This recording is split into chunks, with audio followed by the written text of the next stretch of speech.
Il est de tradition qu'une de vos camarades vous dise quelques mots au nom de tous. Il s'agira en l'occurrence de Madame Claudia Gemel et elle va le faire à un triple titre. D'une part, elle a accompli tout le parcours des cours. Elle était au niveau C1 et elle a terminé avec de brillants résultats. Second titre, je crois que c'est une citoyenne de l'Europe, à la fois par son parcours qu'elle va vous exposer et par sa double ascendance allemande et tchèque. Enfin, troisième titre, elle nous a fait le bonheur de participer au concours d'éloquence qui avait été organisé par le Rotary Club de Paris et elle a brillé obtenant le deuxième prix, elle a frôlé le premier prix. Voilà, donc c'est à ce triple titre qu'elle va vous dire quelques mots et nous l'en remercions.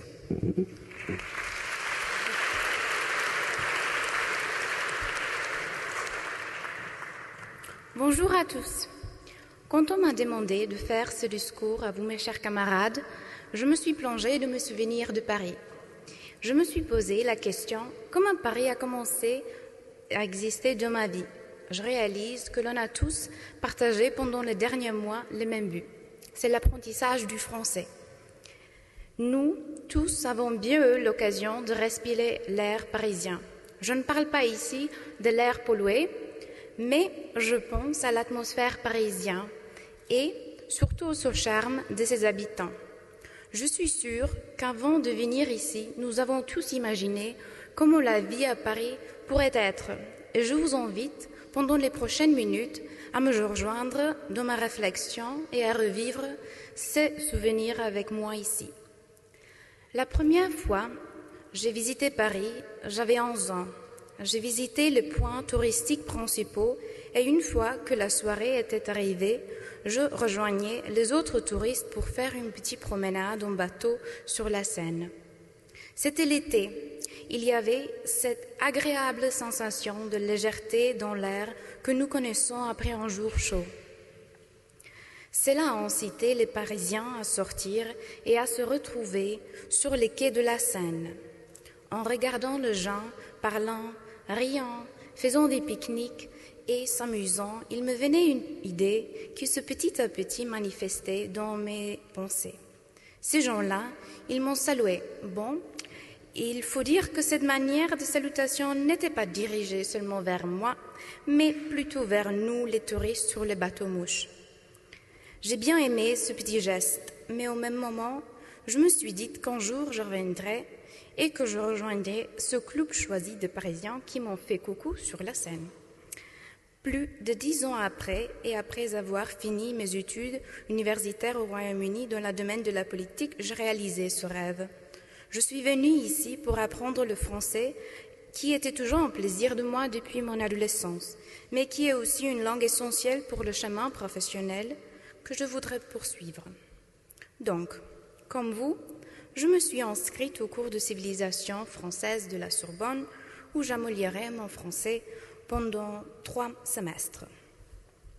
C'était un grand plaisir d'avoir des professeurs très sympathiques et d'une bonne humeur comme Madame Duméry, Madame Viard, Madame Camille, car elles m'ont encouragée dans ma curiosité d'en vouloir savoir plus. Leur passion pour la langue française, la littérature et le théâtre s'est transmise à beaucoup d'entre nous et cette passion nous a montré la richesse de la culture française. Rappelez-vous les leçons de phonétique avec nos casques sur nos oreilles et comme nos professeurs, comme Madame Cunningham, Madame Stéphane, Madame Charland, nous ont fait répéter les phrases pour que nous apprenions non seulement la prononciation correcte des consonnes comme P et B, ou les voyelles nasales, mais aussi le rythme et la mélodie qu'il faut respecter pour qu'on soit compris. Camarades, les femmes et les hommes travaillant au secrétariat, dans l'administration et à l'accueil sont pour nous les étudiants très importants, car ce sont eux, dès le début, qui ont toujours essayé de nous aider le mieux possible et qui ont toujours répondu à nos milliers de questions.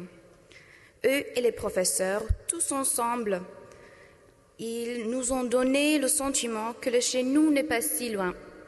Leur gentillesse, leurs efforts et leur côté humain nous ont encouragés à parler, à vivre et à s'y intégrer à Paris. Bref, pour moi, le français était certainement la porte pour s'y intégrer, pour me faire des amis et pour rencontrer des personnes intéressantes, tout ayant des différentes histoires, vies et manières à communiquer.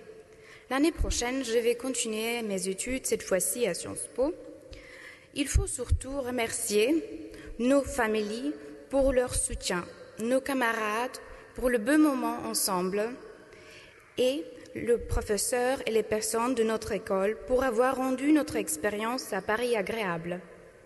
Merci à vous tous qui avez contribué à mon rêve de devenir une de ces personnes qui habitent à Paris, qui se promènent sur les quais de la Seine et qui saluent les touristes, mais cette fois-ci comme une vraie Parisienne. Merci.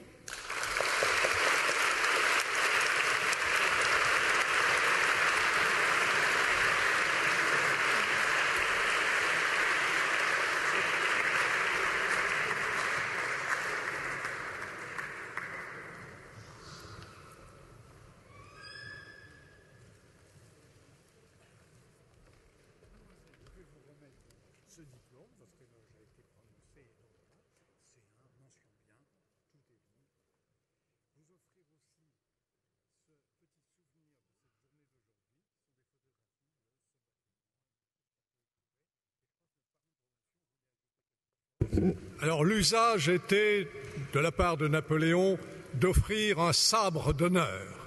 Malheureusement pour une fille, ce sera remplacé par une gerbe d'honneur.